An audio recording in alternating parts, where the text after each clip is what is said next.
Silakan duduk Bapak Ibu Saudara, Shalom. Puji nama Tuhan, terima kasih Bapak Ibu Gembala Sidang yang mempercayakan saya menyampaikan firman Tuhan untuk kali pertama di tempat ini.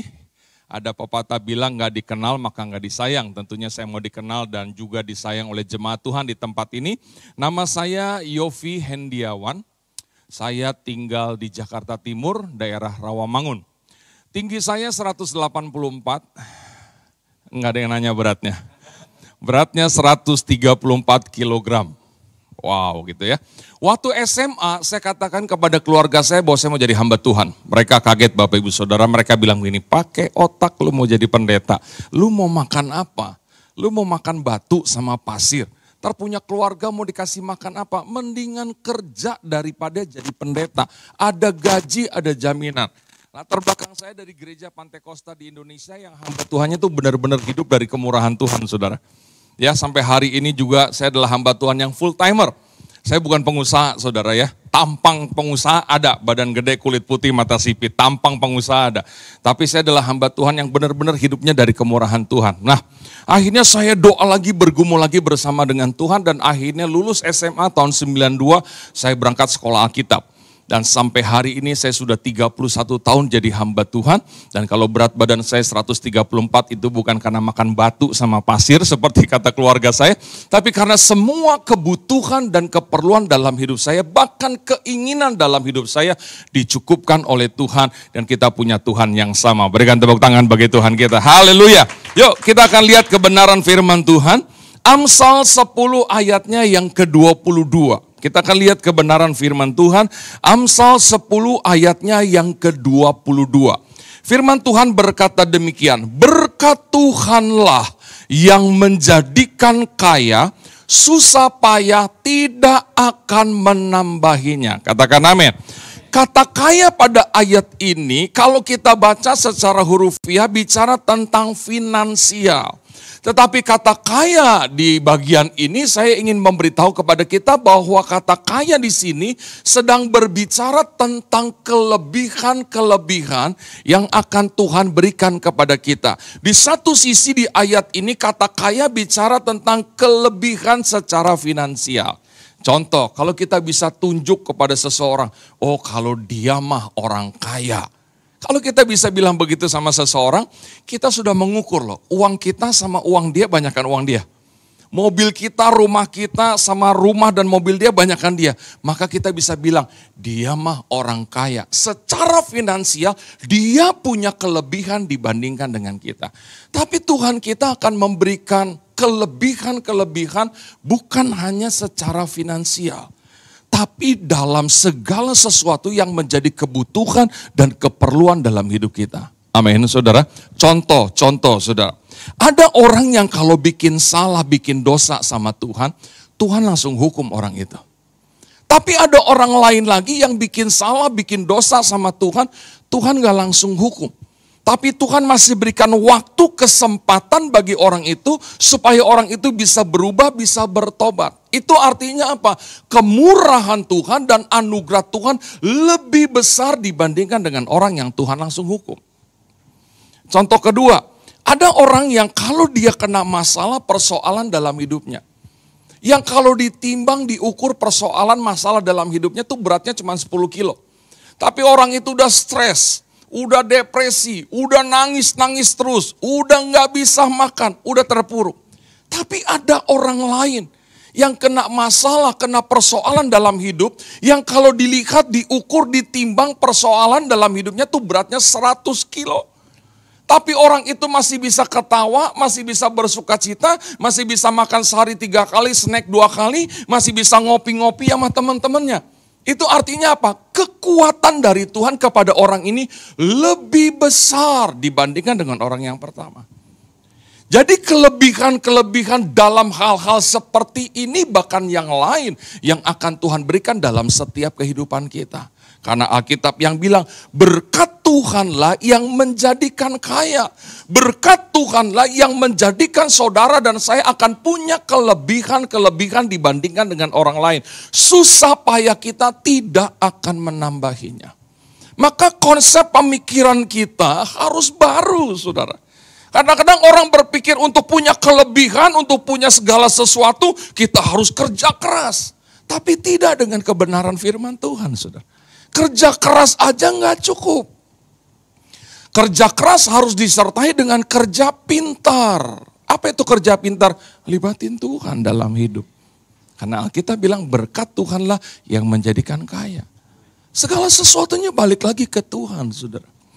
Ada salah satu definisi kata berkat dalam Alkitab. Salah satu definisi kata berkat dalam Alkitab adalah firman yang jadi petunjuk dan arahan bagaimana kita harus hidup di hadapan Tuhan. Itu definisi kata berkat. Jadi segala sesuatunya balik lagi ke firman Tuhan. Nah, ada 3 firman Tuhan yang ingin saya sampaikan kepada kita pagi hari ini. Kalau saudara dan saya mau punya kelebihan-kelebihan dibandingkan dengan orang lain. Yang pertama kita lihat Mazmur 34 ayatnya yang ke-11. Tuntunan firman Tuhan yang pertama bicara tentang berkat Tuhan, yaitu firman Tuhan yang akan membuat saudara dan saya punya kelebihan-kelebihan dibandingkan dengan orang lain.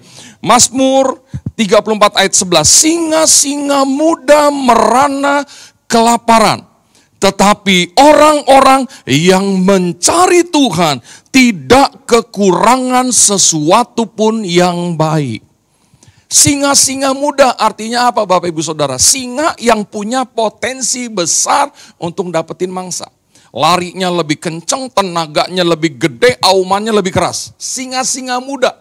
Tapi Alkitab bilang singa-singa muda yang punya potensi besar untuk dapetin mangsa dengan mudah, ini merana karena kelaparan. Artinya apa? Punya potensi gede tapi gak dapat mangsa. Tetapi kata firman Tuhan, orang-orang yang mencari Tuhan, bersama saya katakan apa? Tidak kekurangan sesuatu pun yang baik. Jadi yang pertama kalau saudara dan saya mau punya kelebihan-kelebihan dibandingkan dengan orang lain, cari Tuhan. Utamakan Tuhan lebih dari apapun juga. Ada satu bapak yang punya kebiasaan setiap hari Kamis, dia kerja hanya setengah hari. Dari sejak dia belum menikah, sampai dia punya anak 10. Setiap hari Kamis dia bilang sama bosnya, bos saya kerja hanya setengah hari ya, hanya sampai jam 2. Bos dan teman-temannya nanya, kenapa? Karena nanti sore saya mau cari Tuhan, saya mau ke gereja, saya mau melayani Tuhan. Kerjanya cuma supir saudara, antar barang. Dari satu tempat ke tempat yang lain. Bos dan teman-temannya bilang begini, pakai otak dong. Mestinya lo kerja lembur sampai malam. Anak lu 10, butuh duit banyak. Kerja lembur. Ini kenapa justru kamu kerja setengah hari? Nggak apa-apa bos, karena nanti sorenya saya mau cari Tuhan. Saya mau ke gereja, saya mau melayani Tuhan. Dan itu dilakukan terus menerus. Dan saudara tahu apa yang Tuhan lakukan dalam hidup Bapak ini? Tuhan berkati Bapak ini sehingga Bapak ini berhasil membesarkan ke-10 anaknya. Dan saudara tahu 10 anaknya hidupnya diberkati Tuhan dengan luar biasa. Salah satunya saya kenal, punya toko ban mobil cukup besar di satu kota. Ban mobil saudara, toko ban mobil yang cukup besar. Dan terkenal di daerah itu. Diberkati Tuhan. Tidak kekurangan sesuatu pun yang baik. Haleluya. Dan Bapak ini menikmati Tuhan dalam hidupnya. Dia bergereja di satu gereja. Satu waktu gereja bikin acara, terus yang gak punya kendaraan bingung. Ini Bapak bilang begini sama anak-anaknya, duh kalau gereja punya bus enak ya. Ini gak punya bus, gak punya kendaraan susah. Kasian yang gak punya kendaraan kalau mau ikut repot. Kalau punya bus enak kali gereja ya. Begitu anak-anaknya dengar bapaknya ngomong begitu, anak-anaknya patungan beli bus buat gereja. Satu waktu nih bapak lewat ruang sekolah minggu dilihat, aduh kasihan anak-anak desek-desekan ya. Duh ruangannya udah gak cukup, kasihan tuh anak-anak. Kalau kita bisa beli tanah di sebelah gereja, puji Tuhan haleluya biar anak-anak bisa lega ibadahnya. Anak-anaknya patungan beli tanah di sebelah gereja saudara. Tidak kekurangan sesuatu pun yang baik. Ada suami istri penjual Gucci. Ikut pameran di sebuah mall. Yang ikut pameran bukan cuma suami istri ini. Hampir semua penjual Gucci di Jakarta ikut pameran di mall itu. Waktu hari Minggu suaminya bilang begini sama istrinya. Ma ayo kita ke mall. Kita kan lagi pameran. Hari Minggu mall pasti rame. Ayo ma. Istrinya bilang, nggak bisa Pak, gereja dulu, cari Tuhan dulu. Suaminya bilang, mah gereja kita jam 9 loh, selesai jam 11. Nanti mama hehe sama ibu-ibu yang lain sampai setengah 12. Nanti dari gereja kita ke mall setengah jam, sampainya jam 12. Mall buka jam 10. Nanti yang lain udah buka, punya kita belum. Minggu depan aja mah kita gerejanya, Tuhan juga tahu. Istrinya bilang, enggak bisa Pak, gereja dulu utamain Tuhan. Ribut saudara. Cuman karena pada waktu itu saudara, istrinya lebih gagah perkasa, suaminya kalah saudara. Ke gereja gini, di gereja suaminya udah berisik. Tar langsung pulang ya, Istrinya nyanyi memuji Tuhan, dengar firman Tuhan dulu. Begitu selesai, jam 11, istrinya langsung ditarik, ayo ke gereja. Langsung sampai di mall setengah 12, bener udah rame. Yang lain udah buka, punya dia masih ditutup terpal.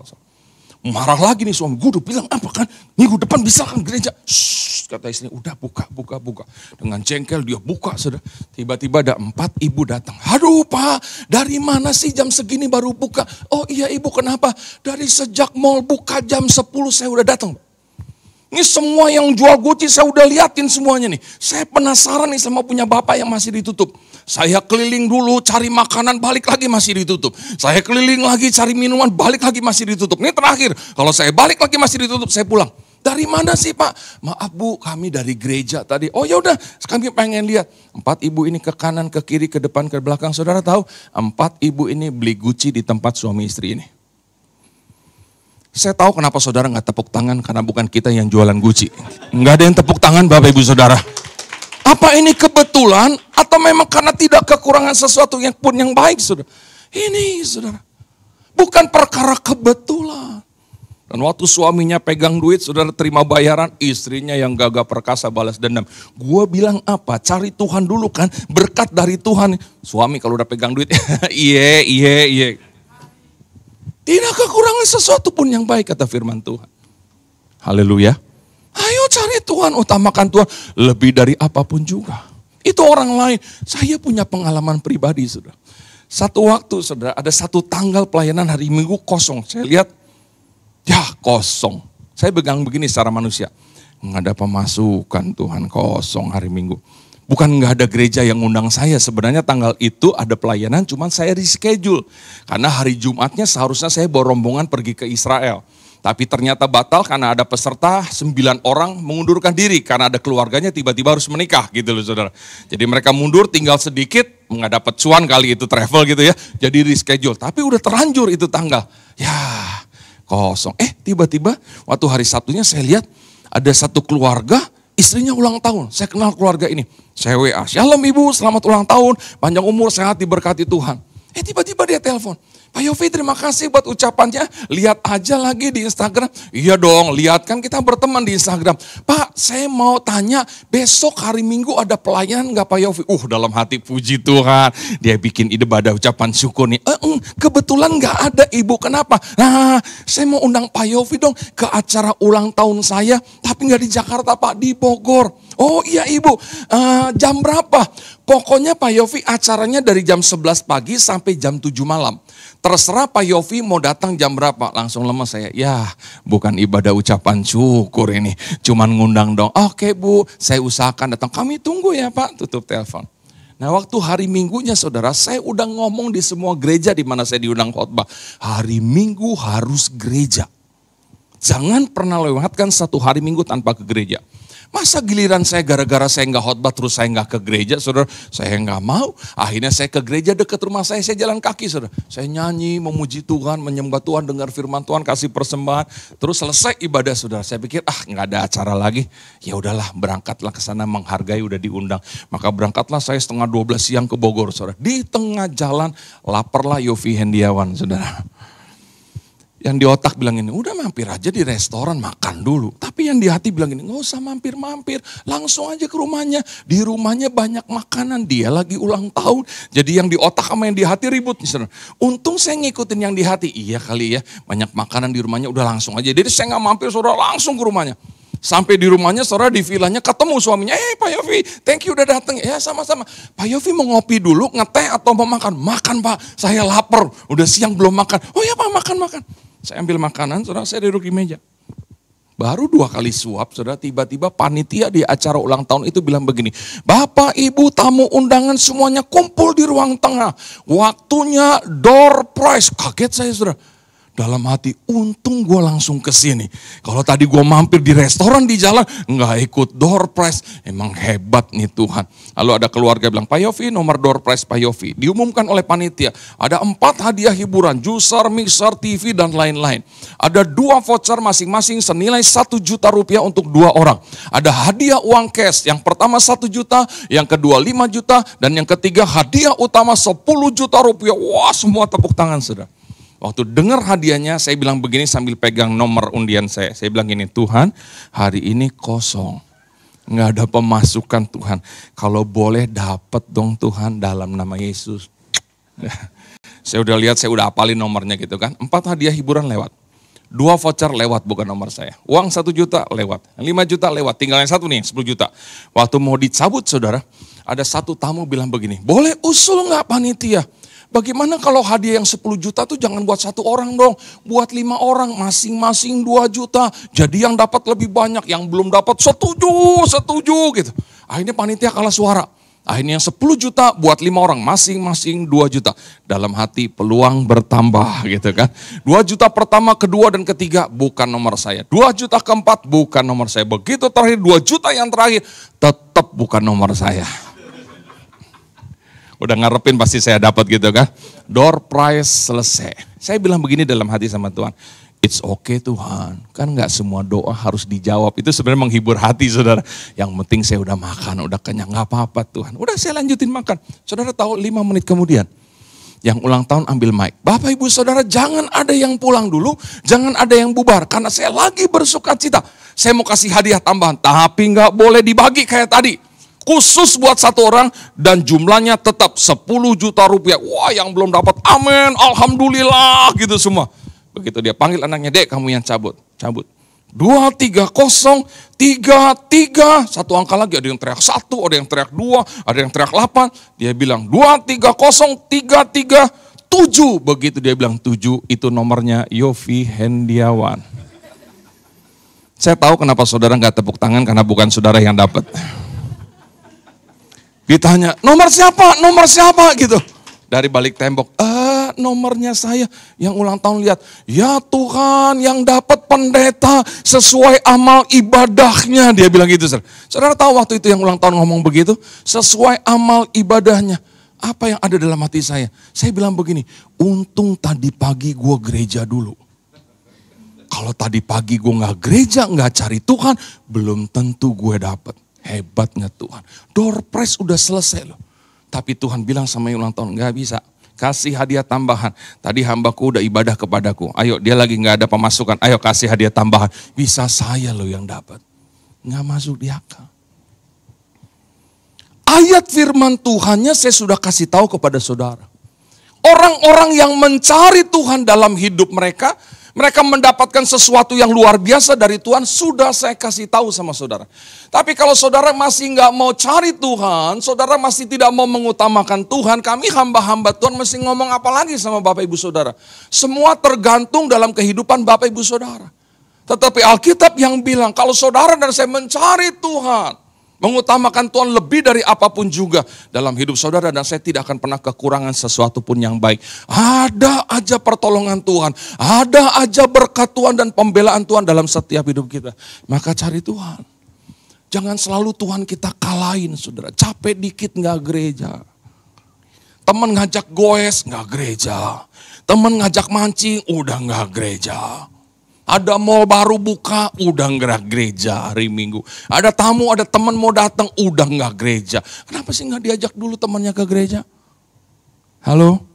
Selalu Tuhan kita kalahin, saudara. Gimana kita mau hidup diberkati Tuhan? Segala sesuatunya tentang Tuhan, saudara. Kekuatan kita terbatas, pengetahuan kita terbatas. Tapi kita punya Tuhan yang gak ada batasnya. Berapa banyak berkat yang datang dalam hidup kita, Tuhan yang tentuin. Berapa lama kita hidup dalam dunia ini, Tuhan yang tentuin. Masa sih kita gak mau dekat kepada pribadi yang menentukan segala sesuatu dalam hidup kita?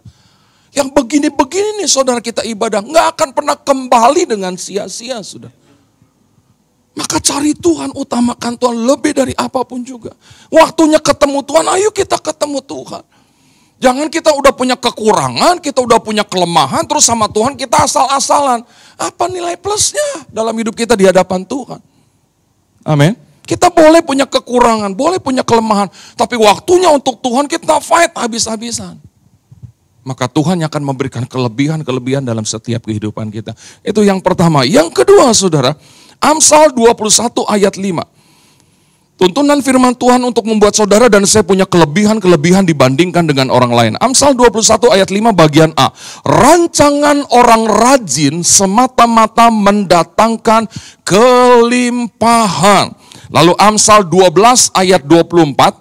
Amsal 12 ayat 24, tangan orang rajin memegang kekuasaan, tetapi kemalasan mengakibatkan kerja paksa. Yang kedua, kalau saudara dan saya mau punya kelebihan dibanding orang lain, rajin. Itu sebabnya kitab Roma bilang, janganlah hendaknya kerajinanmu kendor. Rancangan orang rajin mendatangkan kelimpahan. Tangan orang rajin memegang kekuasaan atau kepemimpinan. Tetapi kemalasan mengakibatkan kerja paksa. Rajin Pak, Bu. Punya toko, ya rajin buka toko. Jangan orang buka jam 7, saudara buka jam 11, enak udel saudara sendiri. Begitu saudara gak diberkati, orang lain diberkati. Kok dia diberkati, saya enggak? Tuhan bilang, ya dibuka toko jam 7, lu jam 11. Ya dialah dapat berkat lebih banyak. Kita pengerja-pengerja pelayan Tuhan, ya rajin kita ke gereja, rajin kita berdoa, rajin kita menyembah Tuhan. Yang sekolah, ya rajin sekolah, rajin belajar. Jangan sekolah cuma sampai depan gerbang aja, berangkat dari rumah sekolah, sampai depan gerbang melengos, bolos gitu. Rajin dalam segala sesuatu. Ada orang-orang tertentu Bapak Ibu Saudara yang maaf sekali lagi, hidupnya kayak kuda dan kerbau. Harus dipecut dulu, harus dicambuk dulu, baru bergerak. Yang mau hidupnya diberkati bukan cuma kita loh. Tapi Tuhan mau memberkati setiap kehidupan kita, orang-orang yang percaya kepadanya. Tapi waktu Tuhan mau memberkati kita, Tuhan lihat kita malas. Maka seringkali Tuhan pakai cambuk dan pecut untuk menyadarkan kita, biar kita bergerak. Alright, labora, berdoa dan bekerja. Berdoa aja gak cukup. Rajin saudara. Lakukan segala sesuatunya. Mata orang rajin akan lebih jernih melihat peluang-peluang bisnis dibandingkan mata orang malas. Udah pasti saudara. Saya kenal seorang pengusaha yang hidupnya diberkati Tuhan, rajin dalam usahanya saudara. Dan dia juga seorang hamba Tuhan. Wah, kalau melayani kemana aja diundang, dia pergi saudara. Rajin dalam segala sesuatu. Satu waktu ketika saya ketemu dia bilang gini, Pak Yofi, saya mau kasih hancur pasaran anak anjing Pak. Dalam hati kasih hancur kan jahat banget nih orang. Maksudnya apa sih Pak? Istri saya punya pet shop Pak Yofi. Makanan anjing dan lain-lain. Sekarang harga anak anjing dijual 15 juta, 20 juta, 25 juta. Kalau harga anak anjing segitu Pak, yang punya anjing cuma orang kaya aja. Maka saya mau kasih hancur pasaran anak anjing. Caranya gimana Pak? Saya kan ternak anjing Pak. Nanti anak-anak anjing saya akan jual 2 juta, 2 juta setengah. Karena semakin banyak orang punya anjing, semakin rame toko pet shop isi saya. Bayangin otaknya encer banget. Dan benar dia punya 300 ekor anjing. Saya udah datang ke gudangnya. Ada anjing coco yang kayak singa, ada anjing khas papis, ada anjing tackle, ada anjing pom, saudara. Ada anjing mereknya atau namanya anjing basenji, saudara. Ini anjing basenji Pak Yofi. Maksudnya Pak Yofi godain deh. Pak Yofi gangguin deh. Dia nggak bakalan gonggong Pak. Ini anjing nggak bisa gonggong. Dalam hati kenapa dia jadi anjing kalau dia nggak bisa gonggong. Tapi saya gangguin, saya lihat tetap dia nggak gonggong saudara. Dan benar anak-anak anjing yang dihasilkan dijual di toko istrinya. 1,5, 2 juta. Wah rame sudah. Bayangin otaknya encer banget sudah. Satu waktu dia datang ke Jakarta. Dia telepon, Pak Yofi minta tolong dong. Iya Pak, kenapa? Anterin saya dong Pak. Mau kemana Pak? Saya ada di Jakarta nih Pak. Mau ke Cakung Pak. Ngapain ke Cakung Pak? Di sana ada satu pabrik jual alat-alat industri Pak. Emang Bapak perlu alat apa? Saya lagi butuh alat penetas telur Pak Yofi. Loh buat apa Pak? Bapak kan selama ini cuma jual telur mentah, kirim ke luar-luar pulau gitu. Sembako gitu. Buat apa Pak? Sekarang saya lagi main ayam kapas Pak Yofi. Begitu dia ngomong ayam kapas, saya bilang, apalagi sih nih orang. Ayam kapas, ayam apa sih Pak? Pak Yofi buka aja di Google. Saya buka di Google. Saya lihat gambar, lucu ya Pak ayamnya ya Pak. Bulunya kayak kapas putih. Lucu ya Pak ayamnya. Pak Yofi bukan lucunya Pak. Tapi manfaat daging ayam kapas Pak, lebih bagus dari ayam kampung. Saya lihat, iya proteinnya lebih tinggi. Nah, maka saya butuh alat penetas telur Pak Yofi. Pak Yofi mau nggak bantuin saya untuk yang wilayah Jakarta? Nanti saya drop daging ayam kapas frozen, Pak Yofi masukin di supermarket di Jakarta dan sekitarnya. Mau nggak Pak? Aduh, saya bilang, Pak, saya biasa mainnya sama domba, Pak, bukan sama ayam gitu. Saya biasa bergaulnya sama domba-domba, Pak, bukan sama ayam. Oh, saya kira Pak Yofi mau punya job sampingan. Ya udah nggak apa-apa. Saya anterin, saudara. Dan sekarang dia main ayam kapas. Siapa yang pernah dengar ayam kapas? Aduh, ada pernah dengar, Pak? Wah, keren. Bayangin, saudara. Dimasukin sampai kadang-kadang dia kekurangan, loh, saudara. Encer banget, rajin, saudara. Nah, satu waktu juga saya dengan teman-teman pendeta pergi ke kue subuh Senin. Siapa yang pernah pergi ke kue subuh Senin? Banyak ya di sana ya. Ternyata saya baru tahu kalau ke kue subuh Senin tuh kalau cuma nyoba satu tuh nggak bayar, saudara. Saya bilang sama teman, kita cobain aja di satu pasar gitu. Udah kenyang kita pulang gitu kan. Harga kue yang enak 1.500. Saya bilang, sebenarnya kalau kita mau dapat uang tuh berkat itu gampang ya. Maksud lu apa ya? Kita jualan kue. Maksud lo, kita beli kue 1.500, kita jual 3.000. Berarti kan kita untung 1.500. Kita beli 300 piece, 1.500 kali 300, 450.000 satu hari. Kita kerja, kita jualan 25 hari aja. Maka 450 kali 25 hari, berapa? 11.250. UMR Jakarta berapa? Sampai 6 gak? Gedean mana? Ya tapi 300 kan banyak Pak. Oke, kita gak usah jual 300 kue. Kita jual 200 kue aja. Tapi kita beli 1.500, kita jualnya 4.000. Berarti kita untung berapa? 2.500 kali 200, 500. Kita jualan 25 hari aja, 500 kali 25 berapa? 12,5 juta.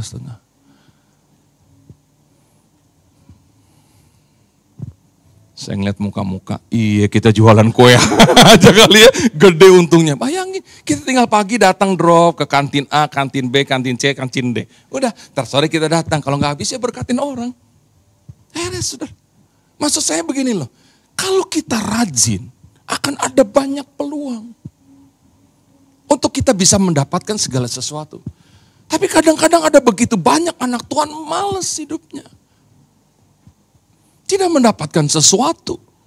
Maka saya bilang tadi mata orang rajin akan lebih jernih melihat peluang-peluang bisnis dibandingkan mata orang malas. Pasti saudara. Maka rajin dalam segala sesuatu. Kalau saudara punya perusahaan, mencari seorang manajer, yang saudara cari karyawan yang malas atau karyawan yang rajin? Yang rajin pasti. Anda punya anak 3 gitu. Yang bontot paling rajin. Bukan Anda menjadi orang tua yang pilih kasih, enggak. Waktu 3-3-nya bandel, pasti disabat. Saya 3 bersaudara, laki semua saudara. Kalau kami bertiga bandel, 3-3-nya disabat. Tapi ketika mami saya mau sabat saya, tetap saya disabat. Tapi tenaganya dikurangin sedikit. Kenapa? Anak kesayangan. Pasti ada sesuatu yang lebih gitu loh. Amin. Begitu juga dengan Tuhan. Rajin saja. Sekalipun perusahaan tidak mengapresiasi atas kerajinan kita seperti yang kita harap, nggak usah pusing. Ada sepasang mata di surga yang melihat kerajinan yang kita lakukan dalam hidup kita. Maka promosi datang dari Tuhan. Rajin, saudara. Apalagi buat pekerjaan Tuhan di tempat ini. Ayo rajin apa ya? Bersihin gereja kah? Ngerapiin kursi kah? Kabel-kabel semua dirapiin. Ada seorang pengusaha kaya raya, saudara. Usahanya ada di Singapura, di Hong Kong, di Taiwan. Tapi kemanapun dia pergi, hari Sabtu dia akan pulang ke Indonesia. Karena apa? Hari Minggu dia mau melayani di gereja. Kalau datang gereja jam 10, dia udah datang jam 8:30. Dia rapiin kursi. Dia cek sound system. Pendeta datang, dibikinin teh kopi. Saya bilang, Pak udah jangan, saya bikin sendiri. Enggak apa-apa Pak Yofi kan mau datang melayani di gereja saya. Udah enggak apa-apa, udah Pak saya bikin sendiri. Kalau pas lagi ngobrol, Pak kenapa sih Bapak begitu sama Tuhan? Luar biasa banget sih Pak. Pak Yofi, dari hari Senin Pak sampai hari Sabtu. Usaha saya yang di Singapura, di Taiwan, yang di Hong Kong. Tuhan jaga, Tuhan lindungi, Tuhan berkati Pak. Masa saya sama Tuhan asal-asalan Pak? Nggak mau saya. Dia udah baik banget sama saya Pak. Waktunya di gereja, saya memberikan yang terbaik buat Tuhan. Dalam hati nih, pantas dia makin hari makin diberkati oleh Tuhan. Dia begitu sama Tuhan. Dia salah satu distributor Bose, saudara, untuk Indonesia. Sound system yang merek Bose. Bayangin, saudara. Dia berkati Tuhan. Rajin, saudara.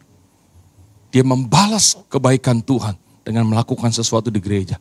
Oh, nggak ada yang sia-sia, saudara. Amin. Yang terakhir, apa yang harus kita kerjakan dalam hidup kita kalau kita mau punya kelebihan-kelebihan dibandingkan dengan orang lain. Amsal 11 ayat 24 dan 25. Ada yang menyebar harta, tetapi bertambah kaya. Ada yang menghemat secara luar biasa. Menghemat secara luar biasa ini bahasa Alkitab yang diperhalus Pak Gembala. Menghemat secara luar biasa itu artinya pelit, medit, kupet, kikir. Cuman supaya banyak orang Kristen gak tersinggung dipakai bahasa paling halus. Menghemat secara luar biasa. Tapi itu maksudnya pelit, medit, kupet, kikir. Alkitab bilang namun selalu berkekurangan. Ayat 25-nya apa kata firman Tuhan? Siapa banyak memberi berkat diberi apa sama Tuhan? Kelimpahan. Siapa memberi minum ia sendiri akan diberi minum. Yang ketiga, kalau saudara dan saya mau punya kelebihan-kelebihan dibandingkan dengan orang lain, memberilah. Bagi saya orang pelit adalah orang yang belum pernah merasakan sesuatu yang Tuhan lakukan dalam hidupnya atas pemberian yang dia lakukan. Tapi bagi saya orang yang suka memberi adalah orang yang sudah merasakan balasan Tuhan dalam hidupnya atas apa yang dia beri. Jangan pelit saudara. Sekarang nih gereja dan hamba Tuhan kalau bicara tentang persembahan, tentang perpuluhan, aduh udah disorot aja sama jemaat. Sensitif banget, tapi saya gak pusing saudara. Dengan banyaknya yang di medsos yang bilang perpuluhan gak penting lah, udah gak berguna lah, itu produk perjanjian lama lah, aduh. Gara-gara di medsos itu saudara, ada banyak jemaat nanya sama saya tentang perpuluhan. Pak perpuluhan masih dikasih gak sih Pak ke gereja? Loh iya dong itu firman Tuhan, tapi kan itu perjanjian lama. Gak semua perjanjian lama tuh gak berlaku ya. Bapak ibu mau itu 10 perintah Allah gak berlaku lagi. Sehingga nanti bapak ibu punya anak gak hormat sama orang tua. Seenak aja hidupnya membunuh, mencuri. Ya enggak dong Pak, nah iya kan itu ada di perjanjian lama, tetap berlaku. Ya tapi itu katanya bisa-bisanya gereja aja, gak bisa. Itu firman Tuhan. Dalam hal itu Tuhan menyuruh kita, ujilah aku loh. Apakah aku gak sanggup buka tingkap langit, curahkan berkat, jauhkan hidupmu, belalang pelahap, pengirik, pelompat, dan belalang pindahkan. Satu aksi dalam hidup kita kembalikan perpuluhan, dibalas dengan 3 reaksi dari Tuhan. Buka tingkap di langit, curahkan berkat, menjauhkan belalang. Belalang bicara tentang sesuatu yang akan menggerogoti hidup kita. Lain saudara. Tidak ada orang yang mengembalikan perpuluhan hidupnya makin susah. Tapi katanya Pak kalau punya keluarga susah, orang tua susah, gak usah kasih perpuluhan ke gereja, bantu dulu keluarga yang susah. Saya bilang sama mereka, kenapa bantu keluarga yang susah harus dari yang 10%? Bapak ibu punya yang 90% loh. Kenapa pakai punya Tuhan sih? Kan punya yang 90%. Kenapa sih fokusnya di yang 10% terus? Coba dong alihkan fokusmu kepada yang 90%. Yang bapak, ibu, anak-anak keluarga besar nikmatin. Kalau masih ngeyel, udah deh begini deh Pak Bu. Udah gak usah kembaliin yang 10%. Ambil aja Pak Bu. Tapi hati-hati ntar Tuhan ambil yang 90%. Ya jangan begitu dong Pak Pendeta. Ya Bapak begitu terus sama Tuhan. Bapak makan di restoran kena pajak 10%, mau naik jadi 11%. Ada service charge. Bapak bayar gak komplain. Bapak kasih uang tip lagi tuh pegawai. Gak pernah komplain. Kenapa sama Tuhan komplain sih Pak? Berkat dari Tuhan. Terus. Sekarang gereja dalam situasi yang jemaat penuh, tapi keuangan drop. Karena banyak di media sosial. Seperti itu. Banyak jemaat menahan diri. Tadi pakai sama gembala. Bisa-bisanya gereja. Menahan diri. Akhirnya tidak lagi melakukan firman Tuhan. Dan kalau ditarik garis panjang, gereja kolaps saudara. Karena untuk ada gereja, butuh sarana, butuh keuangan. Betul saudara? Paulus pernah berkata, Kalau aku sudah memberikan benih-benih rohani kepada jemaat, apa aku salah untuk aku meminta sekedar untuk sandang dan pangan? Dalam firman Allah yang hidup, saudara, terjemahan firman Allah yang hidup, FAYH. Bayangin, saudara. Mari saudara kita memberi untuk Tuhan. Gak akan pernah kembali dengan sia-sia. Ada satu pengusaha kembalikan perpuluhan, hidupnya diberkati Tuhan. Begitu dia diberkati Tuhan, dia bilang gini, 10% terlalu kecil buat Tuhan. Dia naikin, 20% dia kasih ke Tuhan. Begitu dia lakukan, hidupnya makin diberkati oleh Tuhan. Begitu hidupnya diberkati Tuhan, dia bilang gini, gak adil kalau begini. Sekarang 50-50, 50% untuk Tuhan, 50% untuk aku. Dan itu dia lakukan, hidupnya makin diberkati Tuhan. Dan terakhir saudara, kalau begini Tuhan, setelah aku hidup diberkati Tuhan, aku balik 10% untuk aku, 90% untuk engkau. Dan itu dia lakukan, makin diberkati Tuhan. Namanya William Colgate.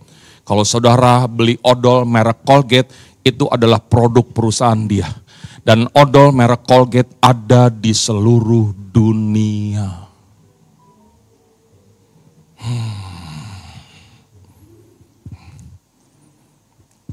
Halo, ayo balikan perpuluhan punya Tuhan. Jangan suka nilep perpuluhan. Ayo berani berkorban buat pekerjaan Tuhan. Gak akan pernah kembali dengan sia-sia. Satu waktu di satu gereja, ada satu ibu tukang minta-minta. Semua dimintain, termasuk pendeta dimintain.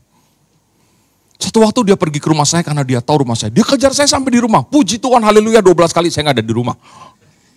Tapi waktu pulang sampai di rumah, orang rumah kasih tahu, ada ibu nyariin kamu, siapa? Gak tahu namanya, ciri-cirinya begini-begini. Udah gak apa-apa. Yang mau minta duit itu dia. Nah minggu depannya saya ke gereja itu, saudara.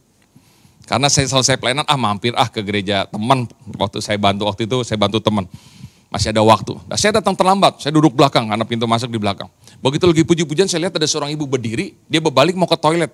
Begitu saya lihat, ya tuh ibu yang tukang minta duit, saya lari keluar saudara ke tempat parkir. Bayangin saking takutnya, karena saya lagi gak ada duit waktu itu. Di tempat parkir Tuhan bikin hati saya gak sejahtera. Kenapa keluar? Dia pasti mau minta duit nih Tuhan. Ada kasih, uang saya tinggal segini. Waktu itu uang saya tinggal 40 ribu, 20 ribuan dua. Kasih, waduh dibikin gak sejahtera. Akhirnya saya masuk lagi ke gereja, begitu dia masuk ke gereja saya panggil. Shalom ibu, dia lihat. Pak Pendeta Yofi, puji Tuhan. Lalu mulai dengan jurus-jurusnya. Pak saya mau pulang nanti ke Bekasi Pak. Saya gak punya keluarga di Jakarta, gak punya ongkos. Sini. Saya keluarin dompet saya. Ini bu, uang saya tinggal segini. Saya cabut 20 ribu. Buat ibu kan? Ibu mau pulang kan? Iya Pak Yofi. Yang satu buat saya. Karena saya juga mau pulang bu. Aduh terima kasih. Udah yuk kita kebaktian. Udah selesai kebaktian saudara. Saya lagi jalan menuju pinggir jalan mau nunggu bajai saudara. Ada satu ibu teriak-teriak. Pak Yofi, Pak tunggu. Oh iya kenapa ibu? Aduh Pak Yofi kemana aja sih? Ada gak pernah kelihatan. Iya kenapa bu? Dia buka tasnya, dia ambil amplop satu. Ini loh Pak ada berkat buat Pak Yofi. Udah hampir 1 bulan ada di tas saya. Tiap minggu saya cariin Pak Yofi. Gak pernah ketemu Pak. Puji Tuhan hari ini ketemu. Ini Pak berkatnya. Udah mau hampir 1 bulan di tas saya. Oh iya ibu terima kasih ya. Tuhan Yesus berkati ya. Dia pulang. Saya pulang naik bajai sampai rumah saya doain tuh amplop. Dalam nama Yesus terima kasih buat berkat ini Tuhan. Dalam nama Yesus Tuhan berkati ibu itu berlipat kali ganda. Dalam nama Yesus haleluya. Amin. Selesai saudara saya buka. Pengen tahu kan jumlahnya? Langsung tegang begitu. Daripada selesai khotbah saudara penasaran semua gitu ya. Saya kasih tahu jumlahnya 500 ribu. Sekali lagi saya tahu kenapa saudara gak tepuk tangan. Karena bukan saudara yang dapat amplop itu. Gak tunggu besok, gak tunggu minggu depan, gak tunggu bulan depan. Benar kata firman Tuhan. Siapa banyak memberi berkat, diberi kelimpahan. Haleluya. Amin saudara. Jangan pernah takut untuk memberi. 3 tuntunan firman Tuhan. Yang akan membuat saudara dan saya punya kelebihan-kelebihan dibanding orang lain. Yang pertama. Cari Tuhan, utamakan Tuhan lebih dari apapun. Yang kedua, rajin dalam segala sesuatu. Dan yang ketiga, memberilah. Kiranya Tuhan Yesus Kristus yang dahsyat dan luar biasa itu akan selalu memberkati hidup saudara dan saya berlimpah. Tuhan Yesus berkati kita semua. Kita tundukkan kepala kita bersama.